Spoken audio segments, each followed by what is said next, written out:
আচ্ছা বাতিজে, একটা বিষয় মানুষের মুখে খুব শোনা যায়, তোমাদের মতো কাপড় ব্লগাররা যারাই আছো বউ দিয়ে ব্যবসা করে খাও, তোমরা নাকি তোমাদের বউয়ের কথায় উঠো বসো, এই বিষয়টা কতখানি সত্য? এইটা একটা গুজব। আর আপনি তো জানেনই বাংলাদেশ গুজব দিয়া ভরা। বউ দিয়া ব্যবসা করে খাইতে খেয়ে কি বউয়ের কথায় উঠতে হইতে হইব নাকি? আর যারা বউয়ের কথায় উঠে আর বহে তারা কি পুরুষ নাকি? যারা বউ দিয়ে ব্যবসা করে খায় তারাও তো পুরুষ না। অন্য কাপড় ব্লগার কথা তো জানি না, কিন্তু আমার বিষয়টা আলাদা। আমার কথায় আমার বউ উঠে আর বহে, একটু এদিক থেকে ওদিক করলে ফেরত করে তালাক দিয়ে দিব। যাক কাকা, আপনি একটু বাইরে যেয়ে বহেন, আমি আর আমার ওয়াইফ রেডি হয়ে যাইতাছি।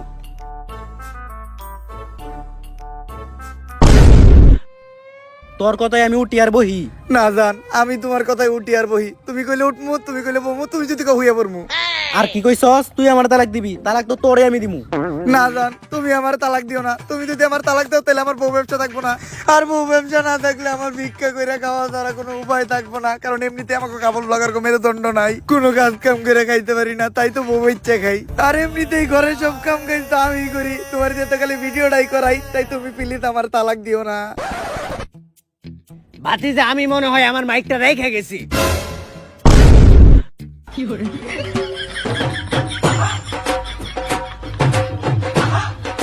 থাক বাতিজে, তুমি নিয়ে আইও। কাকা ভিতরে আসেন। কাকা, এটা হইলো আমার নতুন সেলুনের ব্যবসা। আর এই সেলুনের নাম হইলো ভাইরাল লিংক হেয়ার কাট। বাতিজে, আমি একটা বিষয় লক্ষ্য করছি, বর্তমানে কাপড় ব্লগাররা খালি সেলুনের ব্যবসা দেয়, এর রহস্যটা কি?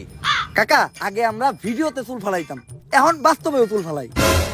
আর কাকা, আগে যখন ভিডিওতে চুল ফালাইতাম তখন সবাই দিয়ে কমেন্টে গালাগালি করতো, কমেন্ট করতো চুলের ভিডিও বানাও তোমরা। ওইখান থেকেই আমি আইডিয়াটা নিলাম, আর আইডিয়াটা নিয়ে এই সেলুনটা দিলাম। এখন সবার চুল ফালাই, মানুষের উপকার হয় আর আমাকেও ইনকাম হয়। যেইভাবে রোস্টার আমাকে বউ ব্যবসায়ী পিছিয়ে লাগছে, ভবিষ্যতে মনে হয় যে এই বউ ব্যবসা বন্ধ হয়ে যাবো। তাই আগে ভাগে এই সেলুনটা দিয়ে রাখছি, যাতে অনলাইনে চুল ফালানো বন্ধ হইলো এই সেলুনের মাধ্যমে আমরা চুল ফালাইতে পারি। ভালোই করছো বাতিজে। কাকা, আপনার চুলদারি তো ভালোই বড় হইছে, আপনি আমার সেলুন থেকে চুলদারি কাইটা যান। এই কাকার আমার সেলুনের স্পেশাল সাপরি কাটিংটা দিয়ে দে। থাক বাতিজে, আমি তো আর টিকটক করি না, আমার সাপ্লি কাটিং দিতে হইব না। চলো আমরা আগে যাই কথা বলি। বাতিজে, পানি দেখে একটা বিষয় মনে পড়লো, কিছুদিন আগে তো বাংলাদেশে বন্যা হয়েছিল, বন্যায় দেখলাম তোমরা কাপড় ব্লগাররাও গেছিলা, তো তুমি কত টাকা ত্রাণ দিলে? এই ধরেন কাকা 1 লাখ। 1 লাখ টাকা ত্রাণ দিছ? আরে কাকা, 1 লাখ টাকা তো আমি ত্রাণ দেই নাই, 1 লাখ টাকা আমাকে মোট খরচ। ওই জায়গায় তো আমরা গাড়ি নিয়ে গেছি, তেল খরচ সহ 50,000 টাকা ওইদিকে গেছে। তারপর আমরা 5 স্টার হোটেলে থাকছি, 5 স্টার হোটেলে খাইছি, ওইদিকে গেছে আরো 25,000। আমার বউ আবার শপিং কমপ্লেক্স থেকে করছে মার্কেট।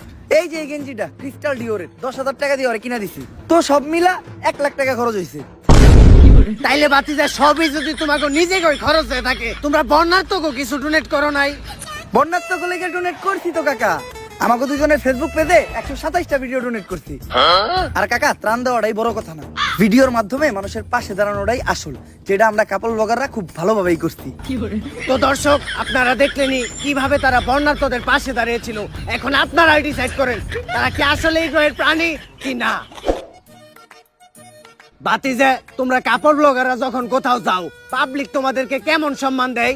কাকা, পাবলিক তো আমাকে ভরপুর সম্মান দেয়। আপনি আজকে এটা নিজের তো হয়ে দেখবেন, এই যে আমরা খাইতাছি না, দেখবেন আমাকে বিলই যাইব না।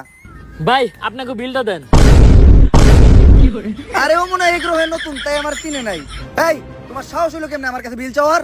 যাও, তুমি তোমার মালিকরে ডাক দাও। এখন দেখবেন মালিক আসার পর আমাকে চেহারাটা দেখবো, আর চেহারা দেখেই কইবো বিগ ফ্যান, একটা সেলফি। তারপরে খাওয়ার বিল তো নিবই না, আর উল্টা ওয়েটার যে আমার কাছে বিল চাইছে, এর লেগে ও আমাকে পায়ে ধরে মাপ চাইবো। আমি এই রেস্টুরেন্টের মালিক, কি সমস্যা আমারে বলেন। আপনার ওয়েটার আমাদের কাছে বিল চাই কেমনে? আপনি কি আমাকে চিনেন না? আমরা ফেমাস কাপড় ব্লগার। হ, তরে তো চিনি, তুই তো বউ নিয়ে ফেসবুকে উল্টাপাল্টা ভিডিও বানাস।